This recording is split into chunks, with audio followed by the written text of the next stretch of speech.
Hello friends, in this video I am going to discuss the essay of Marriage and Single Life by Francis Bacon.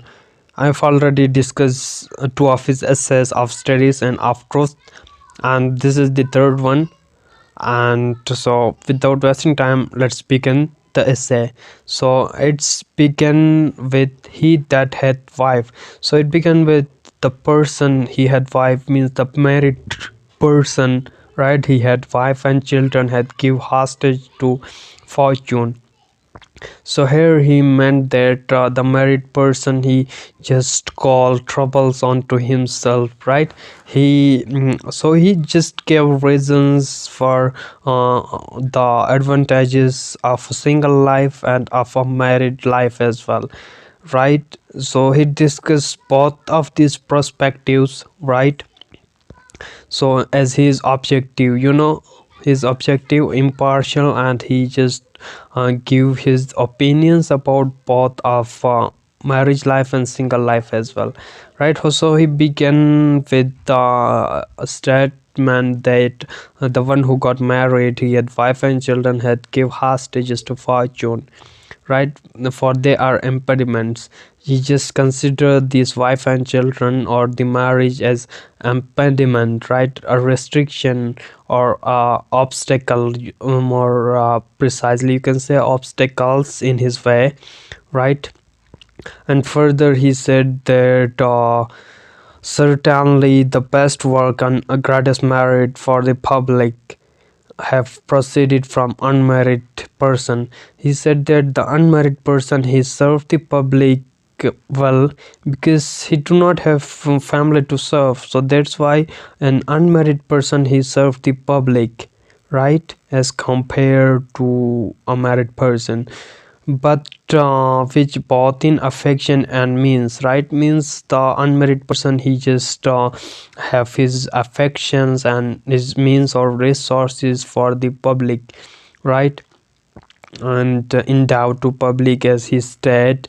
And yet further these lines, he said that yet if for great reason that those have children should have greatest care for future times, means the married person, they have concern about the future of their children, right? So they just only care is about family and their children, as compared to a single person who cares for the public, right?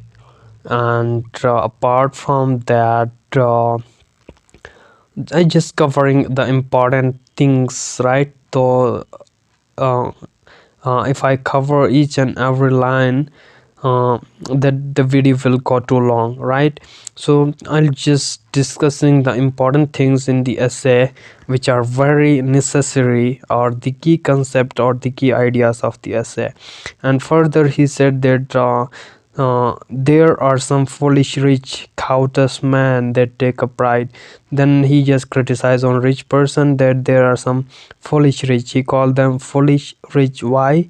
Because they are covetous. Covetous mean rich, greedy, right? Greedy. The greedy rich, they are foolish men, and they just take pride in having no children. The rich men who having no children, they just consider it a matter of pride, right? Which is a foolish thing, right? Because they may have thought so much they're richer, because they have think that we don't have children to spend on and we are rich, and they take pride on it, which is a foolish thing to do. And further he said that if for an abatement to his riches, right? But the most ordinary cause of a single life. Yes. And then further he talks about single life, that the most ordinary cause of single life, why people prefer single life, is that of liberty, right? Once we get married, we lose that freedom or that liberty, while which we have in single life, right? Single life is full of liberty, freedom, and food, we do whatever we want.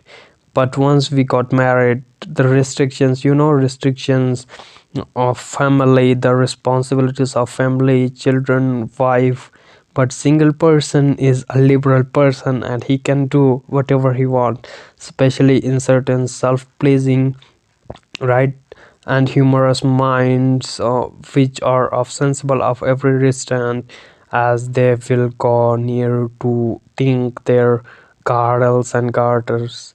So he just give examples of girdles and garters that are belt, right, like belt that is tightened with your pants to tight them or to just restrict them. So he said marriage is like that girdles or garters that bound you, that restrict your freedom, right, and it's shackles or the obstacles and impediments. And further he said that unmarried men are best friends. Why unmarried or the single men are best friends? They have because they have more time to give to their friends, right, their masters or their servants.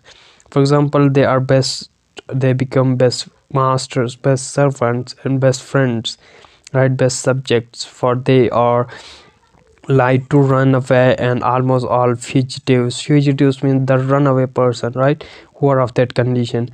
And then further he discusses the single life, the aspect or his view about single life, that a single life doth well with churchmen. A single life is well suited for the churchman or father or priest at the church, right, for charity will hardly water the ground. Means the churchman, he has to give charity for the public, means hardly water the ground means for the public, and where it must first fill a pool. He just satire on, criticize on churchmen or the priest, that instead of giving charity to public or to the ground, water the ground means to charity, give charity to public.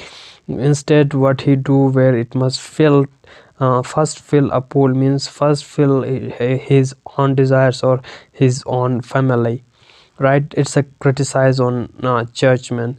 And secondly he said that it is indifferent for judges and magistrates as well, right. Judges and magistrates, they just what they care about is their own needs first, right. He just criticize on them as well, for if they are facile, right, facile something lacking depth, right, and then corrupt, they are corrupt. And always have servant, right, they have a servant which is worse than a wife. And then he discusses soldiers, right, and soldiers, give with a good opinion about soldiers, right, because they have responsibility, they have come back to their families, right. And he said that I found the journals commonly in their hortatives put man in the mind of their wives and children, right, the soldiers thinking of their wives and children. And I think the despising of marriage amongst the Turks, and certainly wife and children are the kinds of discipline for humanity. Yes, then he talks about the favor of marriage life, that wife and children, they are kind of discipline for humanity. Yes, obviously, both single life and marriage life, they have their advantages, pros and cons, right, disadvantages. So he just discussed that the marriage life brings discipline to humanity, whereas a single man, though they may be many times more charitable, he said that though they may be charitable, but there are drawbacks as well, because they means less exhaust. On the other hand, they are more cruel. Why single men are cruel? Because they didn't feel affection for their family, or lacking the spirit of affection in them, right. Hard-hearted, they are hard-hearted, right. And apart from that, I just discusses grave nature. Grave means serious. So grave natures led by custom, and therefore constant or more commonly loving husbands, right. And then he just give reference, or it's an allusion to Ulysses, right. And he said that Ulysses chose his wife despite having offered immortality, right, to emphasize on the importance of family, right. So this is the Latin expression which refers to Ulysses vitumal, some what it is, a long Latin phrase, right. And then he just talk about chastest women, right. The pious women are often proud, means men are proud of their chastest women, and it is their chastity, right, the virginity, which is most of the married, right, the pureness. And he just discuss it, the relation of wife with her husband, that wives are for young men the wives are mistress, and for middle ages they are companions, and for old in old age the wives they are men's nurses, means they take care of you, right, your nurses, and take care of you when you are old. So as a man may have a quarrel to marry when he will. And further he said that when a man should marry, right, what is the right time for marriage. He said that a young man not yet, means someone who is young, he is not the young age is the not stable for marriage. And further he said that elder man not at all, elder or elder age is not and not stable, and the only stable age for marriage is the middle age, right, not too young, not too old or elder. And further he said that he just it's kind of mockery there. He said that bad husbands have very good wives, and whether it be that it rises the price of their husband's kindness. And apart from that, but if this never fails, bad husbands were of their choosing against the friend's consent, right, for they will be sure to make good of their follies, right. He said he just criticized on marriage that sometimes the bad husband got a good wives, or some uh, right. It's a criticize or mockery on it. So this is all about marriage and single life. So he seems to be objective and impartial. He gave his opinion about both of single life and marriage, discuss both advantages and disadvantages, right, his justification. But it's upon you to decide which one is better, marriage life or the single life, right. So this is all, and in the next video I'll discuss essays of Charles Lamb. Thank you for watching.